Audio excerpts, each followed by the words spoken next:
क्या आजसू बनेगी 2024 के विधानसभा चुनाव में किंग मेकर?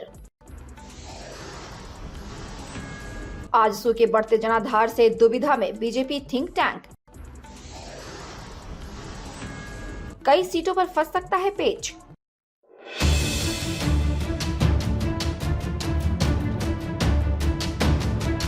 झारखंड में अगले साल यानी 2024 में लोकसभा चुनाव के ठीक बाद विधानसभा चुनाव होने हैं।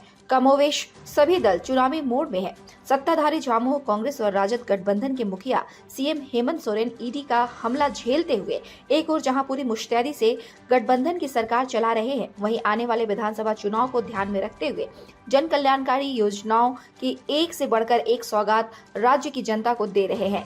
वैसे वैश्विक महामारी कोरोना के 2 साल को झेलने के बाद बाकी के 2 साल ईडी के हमले को झेलते हुए सरकार चलाना आसान नहीं है। इन सब के बीच विपक्ष की अगर हम बात करें तो 5 साल सत्ता से दूर रहते हुए बीजेपी लगातार सरकार पर हमलावर जरूर रही, मगर सूबे में पार्टी के जनाधार में कमी आई है। इतना ही नहीं, पार्टी का जमीनी नेता और कार्यकर्ताओं में जोश में भी कमी आई है। जिस बीजेपी के कार्यकर्ताओं का मेरा बूथ सबसे मजबूत का नारा हुआ करता था, आज उस बीजेपी के कार्यकर्ताओं में वो उन्माद और हौसला नजर नहीं आ रहा है। इसके लिए जिम्मेदार पार्टी के शीर्ष नेतृत्व में टकराव और नेतृत्व परिवर्तन को माना जा रहा है। समूचे झारखंड के भाजपाई 3 खेमों में बट गए। हालांकि पार्टी आलाकमान ने एक खेमे के मुखिया पूर्व मुख्यमंत्री रघुवर दास को ओडिशा का राज्यपाल बनाकर किनारा लगा दिया, जबकि दूसरा खेमा केंद्रीय मंत्री और राज्य के पूर्व मुख्यमंत्री रहे अर्जुन मुंडा के साथ खड़ा है। वहीं तीसरा खेमा बाबूलाल मरांडी का है, मगर पार्टी के जमीनी नेता उन्हें अब स्वीकार करने में रुचि नहीं दिखा रहे।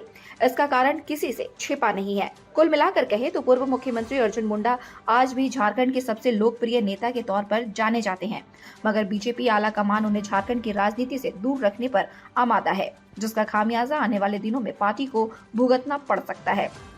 इधर बीजेपी के अंतर्कलह और नेतृत्व परिवर्तन को बीजेपी की सहयोगी पार्टी आजसू ने बड़ी चतुराई से भांपते हुए खुद को गढ़ा और संगठन को मजबूत किया।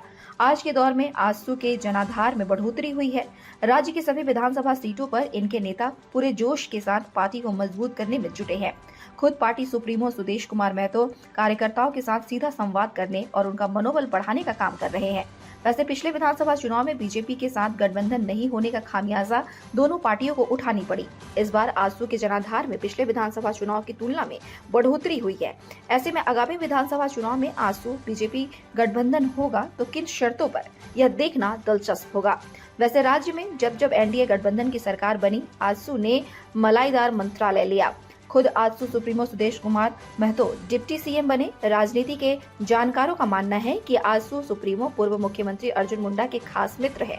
दोनों ने एक साथ गठबंधन की सरकार चलाई और कभी विवाद नहीं हुआ, न दोनों के बीच कभी सियासी तल्खी देखी गई। अंदर खाने की माने तो पिछले विधानसभा चुनाव से पूर्व रघुवर दास और अर्जुन मुंडा के बीच तल्खी की वजह से भाजपा आजसू गठबंधन नहीं हो सकी थी।